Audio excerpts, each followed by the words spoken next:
Hello साथियों, कैसे हैं आप सभी। आज हम बात करने वाले हैं भारत के संस्कार कैसे और किसने खराब किए। दोस्तों, तो इससे पहले इस प्रश्न का आंसर जानने से पहले हम एक ऐतिहासिक पृष्ठभूमि पर नजर डालेंगे कि हमारे देश को किसने लूटा, किसने हमारे संस्कार खराब किए, किसने हमारी संस्कृति को दूषित किया। तो दोस्तों, ऐसे तमाम प्रश्न जो हैं उनके आंसर आपको देखने को मिलेंगे। तो सबसे पहले हमारे भारत में ग्रीकों का आक्रमण हुआ, यानी ग्रीक भारत में आए, यूनानी भारत में आए और उन्होंने हमारे भारत देश को, इस सोने की चिड़िया को लूटा।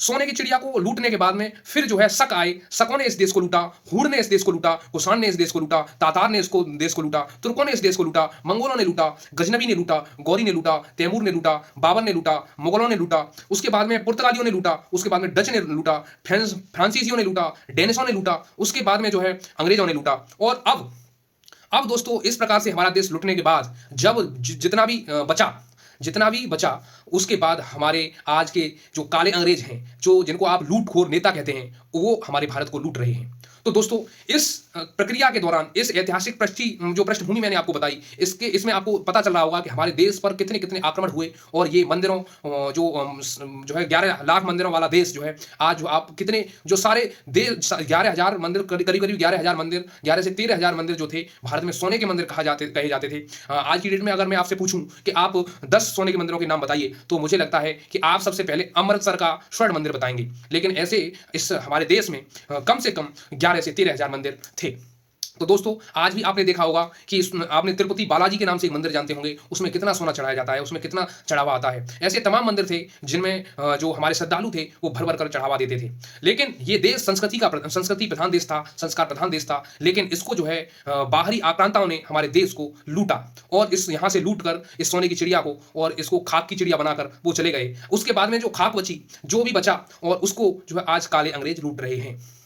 इसके आगे मैं आपको बताता हूं कि यदि आप इसको कैसे, हमारा प्राचीन भारत कैसा था और हम इसको कैसे समझें, तो इसके लिए आपको कुछ पुस्तकों का रेफरेंस मैं देता हूं जहां से मैंने इन पुस्तकों को पढ़ा और आपको इतनी चीजें मैं बता पाया। तो ऐसी ही पुस्तक पढ़कर आप भी इस भारत को जान सकते हैं, क्योंकि वीडियो में इतनी सारी जानकारियां देना जो है संभव नहीं है। तो दोस्तों, उन पुस्तकों का नाम है, एक पुस्तक है सत्यार्थ प्रकाश, जो स्वामी दयानंद सरस्वती द्वारा लिखी गई है, और उसके बाद में अगली पुस्तक है जो है सत्य, ये भी दयानंद सरस्वती द्वारा लिखी गई है। इसके बाद में एक पुस्तक है आर्य समाज, ये भी दयानंद सरस्वती के द्वारा लिखी गई है। इन 3 पुस्तकों को पढ़ने के बाद आपको ये पता चल जाएगा कि हमारा प्राचीन भारत कैसा था। हमारे जो भारत में 7 लाख प्लस जो है गुरुकुल थे, वो कैसे जो है शिक्षा पद्धति जो है फॉलो होती थी। इसके पहले मैं और आगे जाऊं तो दोस्तों, ये देश जो है, ये देश जो संस्कारवान देश रहा है। तो इसमें अगर मैं और पीछे जाऊं तो आप सतयुग की बात करें तो सतयुग में हमारे देश में हमारे देश जो थे उसमें ब्रह्मा के ऋषि मुनियों ने जन्म दिया, यानी ब्रह्मा के पुत्रों के रूप में ऋषि मुनियों ने जन्म लिया, जिनका नाम था, जैसे एक ऋषि थे जिनका नाम था कश्यप। ये 7 ऋषि थे और 7 ऋषियों के प्रमुख 7 ऋषि थे जिन्होंने अपनी भूमिका हजारों साल, लाखों साल यहाँ पर धरती पर जीवन जिया। और उनका नाम क्या है, तो उनका नाम मैं बताना चाहूंगा कि पहले जैसे ऋषि थे कश्यप आपने सुना होगा, अत्रि सुना होगा, अत्रि की जो पत्नी थी उनका नाम था अनुसुईया, तो उनके बारे में आपने सुना होगा। ऋषि भारद्वाज के बारे में आपने सुना होगा। इसके अलावा विश्वामित्र के बारे में सुना होगा, गौतम के बारे में सुना होगा।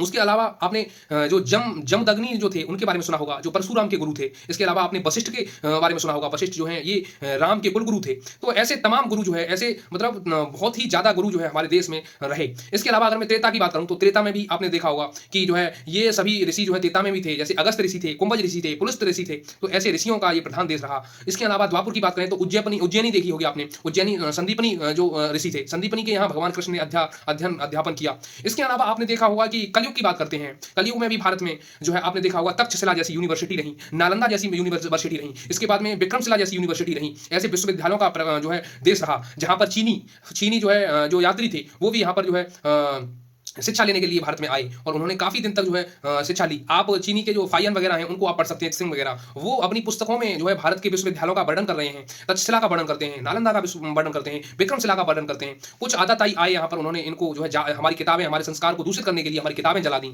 हमारे पुस्तकालय जला दिए, हमारे जो है जो यूनिवर्सिटी थी, विश्वविद्यालय थी, उनमें आग लगा दी। तो ऐसे आदाताइयों ने आक्रमण करके हमारे जो संस्कारों को जो दूषित किया। इसके अलावा अब जो है काले अंग्रेज जो है नेताओं के रूप में इस देश में जन्म ले चुके हैं, वो इसी देश के गद्दार हैं। वो नेता नहीं, वो गद्दार हैं और इस देश का पैसा खा रहे हैं। और इस देश का पैसा खाने के बाद और जो है उस पैसे को विदेश में, स्विस बैंक में या इंग्लैंड की किसी बैंक में यहां से पहुंचा रहे हैं, जो हमारे देश के लिए जो है बहुत ही घातकारी हैं।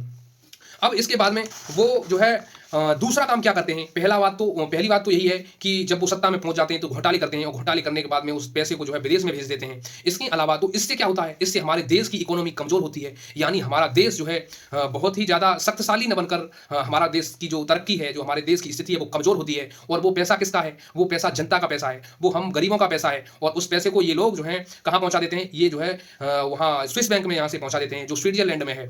अब मैं बात करता हूँ दोस्तों, इस देश को नेता और कैसे बांटते हैं, तो आपने देखा होगा इसको कैसे दूषित करते हैं। तो इस देश को नेताओं द्वारा तोड़, यानी समाज जो होता है हमारे देश में, जो समाज है, जो हमारा जो समाज होता है उसको तोड़ने का काम नेता करते हैं। अब वो कैसे तोड़ते हैं, वो धर्म के नाम पर देश को बांटते हैं, धर्म के नाम पर देश को तोड़ते हैं। उसके बाद में फिर जाति के नाम पर तोड़ बांटते हैं, उसके बाद में फिर भगवानों के नाम पर बांटते हैं, उसके बाद में फिर जो है विकास के नाम पर घोटाले करते हैं, उसके नाम पर जो है समाज को तोड़ते हैं। तो अब क्या है कि जो समाज है वो आपस में लड़ता है, और लेकिन वो जो लोग होते हैं वो एक ही टेबल पर खाना खाने वाले लोग हैं। वो जब उनके आपसी जो संबंध हैं वो ऐसे संबंध हैं जो एक दूसरे की शादी में आना जाना, एक दूसरे के साथ डाइनिंग टेबल पर लंच करना, एक दूसरे के साथ में जो है उनकी बहुत अच्छी बाउंडिंग है, क्योंकि सभी चोर जो है एक जैसे हैं, सब चोर हैं। यानी इसका मतलब यह है, ये कहावत है कि मैं ना कहूँ तेरी तू ना कह मेरी, तो ऐसी जो कहावत है वो उन्होंने सच कर दी है। इसके अलावा दोस्तों, हमारे देश का जो 880 टन सोना था वो जो है विदेश में इन्होंने बेच कर रख दिया और वहां से कर्ज लिया, और उसके बाद में अभी भी हमारा वहां पर 300 से 400 टन सोना जो है हमारा इंग्लैंड में रखा हुआ है। ये मंगा रहे हैं उसको 100 टन करके बोल रहे हैं कि हम मंगा रहे हैं, लेकिन उसका कोई जो है ठोस सबूत जो है ये नहीं देते हैं। इसके अलावा अब हम बात करेंगे कि हमारा जो नेताओं का विदेशी जो बैंक में पैसा रखा है, जिसका नाम है काला धन के नाम से जिस पैसे को जाना जाता है, वो काला धन जो है 37,600 करोड़ है। अब वो काला धन जो है वापस आना चाहिए देश का, तभी देश की जो है तरक्की उसमें बढ़ेगी। देश की वो अगर पैसा यहाँ आ जाता है तो अब वो कैसे आएगा, वो पैसा ऐसे आएगा कि अगर ये जो है जो नेता लूटखोर हैं ये उसको अगर राष्ट्रीय संपत्ति घोषित कर दें तो दोस्तों वो पैसा भारत में वापस आ सकता है। तो दोस्तों इसके अलावा और भी मैं आगे बात करूंगा कि और किस चीज़ पर मैं बात करना चाहूंगा, वो इस देश की संस्कृति में सबसे बड़ा बिगाड़ने का जो है काम किसने किया। तो इस देश की जो संस्कृति को प्रदूषित करने का काम कोई करता है तो वो इस देश के गद्दार एक्टर करते हैं। एक्टर कैसे देश के साथ गद्दारी करते हैं, तो दोस्तों जो भी बाहरी कंपनियां होती हैं, जो भी बाहरी कंपनियां होती हैं वो जो है अपना ऐड जो है उनको करवाती हैं, और ऐड के अंधाधुंध पैसे देती हैं, करोड़ों करोड़ों उनको रुपए देती हैं, और वो हमारे देश के जो हीरो और एक्टर्स हैं वो उस ऐड को करते हैं, जिससे जो हमारे भारत के आम नागरिक हैं उनको जो है प्रभावित करने के लिए वो इस तरीके से उस ऐड को करते हैं ताकि वो बिल्कुल झूठा और फेक होता है। उसमें खाली आपको देखने में वो अच्छा लगेगा, लेकिन उसके जो रिजल्ट होते हैं वो बिल्कुल ही नेगेटिव और जो है नकारात्मक होते हैं। तो आप जो है उन चीज़ों को अगर खरीदते हैं और खरीदने के बाद में उससे क्या होता है कि वो जो है कंपनी को प्रॉफिट होता है, और प्रॉफिट से वो और ऐड करवाते हैं, और ऐड करवाने के बाद में कंपनी प्रॉफिट कमा के उस पैसे को विदेश में ले जाती है। अगर ऐसा ही किसी देश की कंपनी के साथ हो, अगर वो किसी देश की कंपनियों के साथ अगर ऐड करें तो दोस्तों ऐसा होता है कि जो देश की कंपनी होती है वो हो सकता है उतनी जो है समृद्धशाली ना हो, तो उतने पैसे उनको ना देती हो। विदेश की कंपनी वो व्यापार करने के लिए आती हैं तो वो जो है ज़्यादा पैसे देकर हीरो एक्टर्स से जो है ऐड करवाती हैं। तो ये लोग जो है आपने देखा होगा कि गुटखा, पान मसाला, उल्टे सीधे दारू, हर चीज़ का ये ऐड करते हैं, और ये हमारे देश के लिए घातकारी है। इसके अलावा मैं बात करूंगा कि ये इस देश के जो एक्टर्स हैं उनकी संस्कृति से, उनके पहनावे से, उनके जो मूवीज में जो कैरेक्टर होते हैं उनके जरिए ही हमारे देश में जो वो मूवीज वगैरह, जो नाटक वगैरह, शो वगैरह जो होते हैं इनके, वो सीरियल वगैरह जो होते हैं वो हमारे देश की जो नागरिक उनको फॉलो करते हैं, उनको देखते हैं, और उस सिनेमा को देखने के बाद वो भी उस संस्कृति में ढलने की कोशिश करते हैं। अगर वो हीरो अगर कोई फटी जींस पहन के डोलता है, या हीरोनी शॉर्ट पहन के डोलती है, या घूमती है, या शो करती है, या दिखाती है, या मॉडल है, तो वो भी सोचते हैं कि हमें भी इसी संस्कृति में ढलना चाहिए। ये तो मॉडर्न संस्कृति है, ये तो आधुनिक सभ्यता है, ये तो हमारे बुजुर्ग तो कुछ नहीं थे। लेकिन मैं बता रहा हूं कि आज की डेट में वो सारी चीजें आपको सुविधाएं देखने को ये लगता है कि मतलब बहुत अच्छी संस्कृति है, ये मॉडर्न कल्चर है, लेकिन मैं आने वाले समय में बता रहा हूं फिर से हमारे जो प्राचीन पुरखों का, जो बुजुर्गों का जो कल्चर था वो वापस आएगा। क्योंकि मैं देख रहा हूं बहुत सारी चीजें जो प्राचीन काल में चलती थी वो रिटर्न मार रही हैं। आज की डेट में आपने देखा होगा कि बीच में लोगों ने खादी का पहनना छोड़ दिया था, लेकिन फिर से खादी के कपड़े जो है मार्केट में महंगे होकर आ रहे हैं। यानी जो खादी का जो पैंट अगर आप खरीदते हैं तो आपको वो पैंट अगर आप खादी को भारत में ही बनती और भारत में ही अगर उनकी कंपनियां चलती रहती तो वो सस्ता रहता। लेकिन अब क्या है कि उसी खादी को विदेशी कंपनियां आकर उनको जो है मैन्युफैक्चर कर रही हैं, उनमें जो है अपनी टेक्नोलॉजी लगाकर उनको जो है एक्सपोर्ट कर रही हैं। तो उसको एक्सपोर्ट करने के बाद वो तुमसे जो है डबल ट्रिपल उसका पैसा, 10 गुना पैसा वसूल कर रही हैं, और आप उनको हंसते हंसते खरीद रहे हैं और बोल रहे हैं ये तो ब्रांड के नाम पर आपको लूट रहे हैं। यानी हमारा पैसा, हमारा कपास, हमारा कॉटन, हमारा सब कुछ, हमारी मशीनें, हमारे लोग, और हम पर ही हमें ही लूटा जा रहा है। तो आप देख सकते हैं सरकार इस चीज़ में कुछ अहम कदम नहीं उठा रही है, जबकि इनको जो है उठाना चाहिए। हालाँकि इस देश की संस्कृति खराब करने में उद्योगपति जो होते हैं, उनका भी बहुत बड़ा जो है रोल होता है। उनका रोल क्या होता है, आप सोचते होंगे उनका रोल क्या होता है? जब इंडस्ट्री लगती है, तो इंडस्ट्री के आस-पास नदियाँ ऐसी जगह वो इंडस्ट्री लगाते हैं, जहाँ होकर नदी और नाले गुजरते हों। तो दोस्तों जैसे अब दिल्ली में इंडस्ट्री लगी, दिल्ली के आस-पास गुड़गाँव वगैरह में इंडस्ट्री लगी, फरीदाबाद में लगी, नोएडा में लगी, आस-पास ऐसी जगह लगती है जहाँ से नदी जो है गुजरी हो। अब उससे क्या होता है, तो दोस्तों ये इंडस्ट्री का सड़ा गला जो भी पानी होता है वो सब नदी में जाता है, और वो नदी में जाने के बाद उससे क्या होता है, उससे नदी प्रदूषित होती है, उससे तरह तरह के जो है केमिकल्स उस नदी में जाते हैं, और उस नदी में जाने के बाद आप जो है उस नदी का पानी जो है आचमन नहीं कर सकते, आप छू नहीं सकते, वो पानी जो है जहर बना दिया गया है। आप देख रहे हैं दिल्ली सरकार बहुत कोशिश कर रही है कि जो है जमुना बचाएं, जमुना को साफ करें, पर मैं कह रहा हूं कि इस जन्म में क्या दिल्ली सरकार अगले जन्म में भी इस तरीके से जमुना साफ नहीं करवा पाएगी, ना कर पाएगी, क्योंकि आने वाली सरकारें पागल नहीं थी, उन्होंने भी बहुत तर्क लगाए, लेकिन उनके वश की बात नहीं थी, और ये जो है झूठे सपने बेचते हैं, अपने लिए अलग से जो है पानी भर के उसमें जो है जो छठ पूजा होती है उसको मनाते हैं, और जो है जो जनता होती है उसको सड़े पानी में, यमुना जी का जो सड़ा पानी है उसमें जो है सूर्य भगवान को अर्घ लगवाते हैं। ऐसे लोग हैं ये, चालूकार हैं ये। इसके बाद में मैं एक बात पर और जो है आपको पता लगवा दूं कि वो क्या चीज़ है। तो दोस्तों विकास के नाम पर ये जो है नचनियाँ हैं और नचकइये जो हैं, इनको जो है अपने ऐड के लिए, अपने चुनावों में, अपने इलेक्शंस में ये यूज करते हैं, अपनी ब्रांडिंग बढ़ाने के लिए, अपनी इलेक्शन ब्रांडिंग करने के लिए उनको ब्रांड एम्बेसडर बना देते हैं। इसके अलावा उद्योगपतियों से चंदा लेकर अपनी जो पार्टी फंड जो होता है उसकी इकोनॉमी को बढ़ाते हैं, उसको ग्रोथ करते हैं। जमीनें, सड़कें, एयरपोर्ट सब इन्होंने जो है उद्योगपतियों को बेच दिए हैं। तो दोस्तों आप सोच सकते हैं कि ये कितनी गिरी हुई हरकतें हैं, और ये पूरा देश को जो है बेचने की जो है बात जो है इन्होंने कर रखी है, और इसको बड़ा बुरी तरीके से देश को बर्बाद करने की कोशिश की जा रही है। तो इस देश को बचाया कैसे जाए? इस देश को तभी बचेगा जब आपके संस्कार बचेंगे, आप आवाज उठाएंगे। आप जो है आपने देखा होगा कि इन्होंने इंडस्ट्री लगाकर, शहरों में इंडस्ट्री लगाकर गांव से लोगों को शहरों की तरफ पलायन किया, और वो बहुत दिन दूर नहीं है जब यहाँ से शहरों से लोग गांव की तरफ पलायन करेंगे। मैं कहता हूं कि हमारा जो प्राचीन भारत था उसमें ग्रामीण उद्योग थे, उसमें वहीं स्कूली शिक्षा वहीं पर होती थी, उनके आसपास कहीं यूनिवर्सिटी या गुरुकुल वगैरह होते थे जहां पर बच्चों को स्किल भी सिखाई जाती थी, पढ़ाई भी सिखाई जाती थी।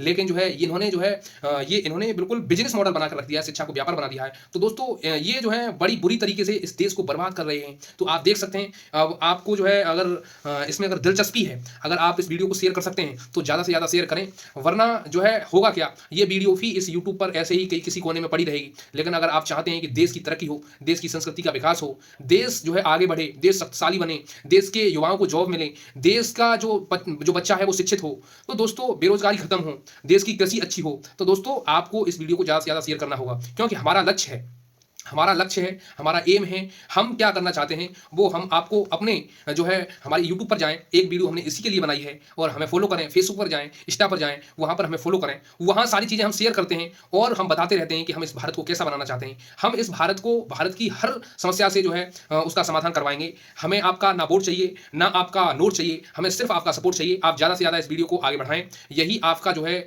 हमारे लिए बहुत ज़्यादा उपकार होगा, परोपकार होगा, क्योंकि हम निस्वार्थ भाव से सेवा करना चाहते हैं। और हमारी जो हेल्थ केयर वाली वीडियोस हैं, जो हम हेल्थ से रिलेटेड बनाते हैं, यदि आपको कोई बीमारी है, जैसे आपको कैंसर है, आपको शुगर है, आपको डायबिटीज़ है, या आपको कोई भी कैसी भी बीमारी है, आपको दमा है, अस्थमा है, आपके पेट में जो है पथरी है, या आपके पेट, या फिर XYZ मैं बता रहा हूँ कि कोई भी प्रॉब्लम है, तो ऐसी वीडियो हम बना के इस यूट्यूब पर डालते हैं। तो उनको आप फॉलो करके वो आयुर्वेदिक तरीके से अपनी जो है जो दवा है, अपना जो इलाज है उसको अपने घर पर कर सकते हैं। अगर आपको उस चीज़ में कोई दिक्कत आती है तो हमारे नंबर पर कॉल कर सकते हैं, मैसेज कर सकते हैं। ज़्यादा से ज़्यादा कोशिश करें कि मैसेज करें, आपको तत्काल जो है उसका रिप्लाई दिया जाएगा। और ये एक बात और मैं बता दूं, एलोपैथी से बचें, ज़्यादा से ज़्यादा बचें, तो उसमें आपका फायदा होगा। क्योंकि यदि आप एलोपैथी को लीव करेंगे, तो दोस्तों एलोपैथी को आप छोड़ देंगे, तो दोस्तों इससे क्या होगा, इससे वो विदेशी कंपनियों के जो प्रॉफिट्स हैं उसमें घाटा आएगा, और वो घाटा आएगा तो वो कंपनियां जो हैं अपनी बंद करेंगे और यहाँ से झोला डंडा बांधेंगे और अपने देश की तरफ यहाँ से भाग जाएंगे। और जब हमारे देश की जो आयुर्वेदिक कंपनियां, आयुर्वेदिक दवाएं जब आपके लिए प्रोवाइड की जाएंगी, आपको मिलेंगी, तो आपको जो है ज़्यादा फायदा भी होगा, और अपना देश का पैसा अपने देश में रहेगा। एलोपैथी जो चीज़ें हैं, एलोपैथी जो दवाएं हैं, वो रोग को जड़ से खत्म नहीं करती हैं, वो रोग को सिर्फ दबाती हैं। हम आने वाले समय में ऐसे कुछ डॉक्टर्स को तैयार कर रहे हैं, ऐसे कुछ एक्सपर्ट को तैयार कर रहे हैं, जो आने वाले समय में पूरे भारत में घूमेंगे, और जो है आपको हर गांव में जाएंगे वो, और आपको सिखाएंगे कि आप अपना इलाज कैसे आयुर्वेदिक तरीके से घर पर कर सकते हैं। तो दोस्तों सीरियस इलाज जो होंगे उनके लिए और भी सुविधाएं जुटाई जाएंगी, और जो है आगे इस देश को बढ़ाने के लिए पूरी जो है कोशिश की जाएगी। तो अब मैं कहना चाहूँगा कि आप इस वीडियो को ज़्यादा से ज़्यादा शेयर करें। यदि आप हमें कुछ देना चाहते हैं तो हमें कुछ नहीं चाहिए, आप हमारा जो ट्रस्ट है उसमें कुछ डोनेशन कर सकते हैं। आप 11, 21, 51, 101, 501 जो भी आपकी श्रद्धा हो आप उसमें जो है डोनेट कर सकते हैं। अभी जो है वीडियो ये आपके पास पहुंचा है या आपके पास हो सकता है आने वाले समय में पहुंचे, तो आपको जो है इस वीडियो को इग्नोर नहीं करना है, इस वीडियो को ज़्यादा से ज़्यादा शेयर करना है, क्योंकि ये देश के लिए बनाया गया, देश के लिए किया गया कार्य है, जिसमें आप इसे शेयर करके अपनी एक अहम भूमिका अदा कर सकते हैं। और आने वाले समय में हम आपके साथ हैं और आप हमारा भरपूर सपोर्ट करें। धन्यवाद। फिर मिलते हैं किसी नेक्स्ट वीडियो में, तब तक के लिए bye bye, take care, thank you, all the best.